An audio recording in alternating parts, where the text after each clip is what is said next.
Hello friends, welcome to ED action. இன்றைக்கி வந்து ஒரு சூப்பரான தேங்காய் போலி தாங்க செய்ய போகிறோம். இது ரொம்ப சிம்பிளாக செய்யலாம், ரொம்பவே டேஸ்ட்டாக இருக்கும்.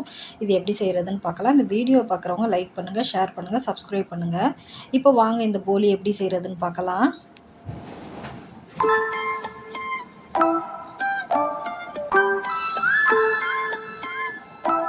இப்போ இந்த போலி செய்கிறதுக்கு வந்து நான் 200 கிராம் அளவுக்கு மைதா மாவு எடுத்திருக்கேங்க. இது கூடவே வந்து இப்போ வந்து ஒரு 1/4 ஸ்பூன் அளவுக்கு உப்பு சேர்த்துக்கிறலாம். ஒரு 1/2 ஸ்பூன் அளவுக்கு சீனி சேர்த்துக்கிறேன், அதாவது சர்க்கரை. இப்போ 1 டீஸ்பூன் அளவுக்கு எண்ணெய் சேர்த்துக்கலாம். 1/4 ஸ்பூன் மஞ்சத்தூள் சேர்த்துக்கலாம். இதெல்லாம் சேர்த்து லைட்டாக மிக்ஸ் பண்ணிடலாம். இப்போ பாருங்கள், இது எல்லாமே நல்லா மிக்ஸ் ஆகிடுச்சு. இது கூட வந்து கொஞ்சமாக தண்ணி ஊற்றி பிசைஞ்சு எடுத்துக்கிறலாம். தண்ணி வந்து அதிகம் ஊற்றிடாதீங்க, லைட்டாக ஊற்றி பிசைஞ்சுக்கிறலாம். கொஞ்சம் நெல்லுகளாகவே பிசைஞ்சு எடுத்துக்கலாம். சப்பாத்தி மாவு பதத்தில் வேண்டாங்க, அதை விட கொஞ்சம் நல்லா நெல்லுகளாக பிணைஞ்சு எடுத்துக்கிறலாம். இங்கே பாருங்கள், ஒரு 1/2 கிளாஸ் அளவுக்கு தான் தண்ணி பிடிச்சிச்சு. இங்கே பாருங்கள், இந்த அளவுக்கு நெல்லுகளாக பிணைஞ்சு எடுத்துக்கிறலாம். இப்போ இது கூடவே வந்து ஒரு 2 டீஸ்பூன் அளவுக்கு எண்ணெய் சேர்க்குறேங்க. எண்ணெய் சேர்க்கையில் வந்து நல்லா சாஃப்டாக இருக்கும். ஒரு 1/2 மணி நேரம் அது ஊற வைக்கையில் வந்து இன்னும் கொஞ்சம் நல்லாயிருக்கும். இங்கே பாருங்கள், நம்ம எண்ணெயை சேர்த்து பிசையவும் கையிலையும் ஒட்டலை, நல்லா மாவு ஒட்டாமல் நல்லா வந்துடுச்சு பாருங்கள். இது எப்படியும் ஒரு 1/2 மணி நேரம் ஊறட்டும். இப்போ இது ஊறுறதுக்குள்ளே நம்ம தேங்காய் ரெடி பண்ணிக்கிறலாங்க. தேங்காயும் வெல்லமும் சேர்த்து ரெடி பண்ணி வச்சுக்கலாம். இப்போ வந்து இன்றைக்கி வந்து ஒரு 150 கிராம் அளவுக்கு நான் வெல்லம் எடுத்திருக்கேன். வெல்லம் எடுத்துகிட்டு ஒரு 1/4 கிளாஸ் அளவுக்கு தண்ணி ஊற்றி இதை கரைச்சி எடுத்துக்கிறலாம். இங்கே பாருங்கள், தேங்காய் வந்து ஒரு 1/2 மூடி அளவுக்கு எடுத்து நான் மிக்ஸி ஜாரில் போட்டு துருவி எடுத்திருக்கேன். பாருங்கள், இந்த அளவுக்கு துருவி எடுத்துக்கிறலாம். இப்போ பாருங்கள், வெல்லமும் நல்லா கரைஞ்சி வந்துருச்சு. இப்போ இதை இறக்கி வச்சுக்கிறலாம். இப்போ ஒரு பாத்திரம் வச்சு நான் 1 ஸ்பூன் அளவுக்கு நெய் ஊற்றி தேங்காய் சேர்த்துருக்கேங்க. நெய் ஊற்றுறது வீடியோவில் பதியலை. 1 டீஸ்பூன் அளவுக்கு நெய் ஊற்றிருக்கேன். ஊற்றிட்டு வந்து இந்த துருவின தேங்காய் பூரா சேர்த்துருக்கேன் பாருங்கள். சேர்த்துட்டு இது கூட 1/4 ஸ்பூன் அளவுக்கு வந்து நான் ஏலக்காய் தூள் சேர்த்துருக்கேன். ஒரு 2 நிமிஷம் நல்லா நெய்யிலே வறுத்து விட்டாச்சு தேங்காவை. இப்போ வந்து வெல்லத்தையும் ஊற்றிடலாங்க. அதோட ஊற்றிட்டு வந்து இது நல்லா கெட்டியாகிற வரைக்கும் கிளறி விடலாம். இது சீக்கிரமே கெட்டி ஆயிரும். நம்ம தண்ணி வந்து அதிகம் ஊற்றலை, வெல்லத்தில் கொஞ்சமாக தான் ஊற்றிருக்கோம்.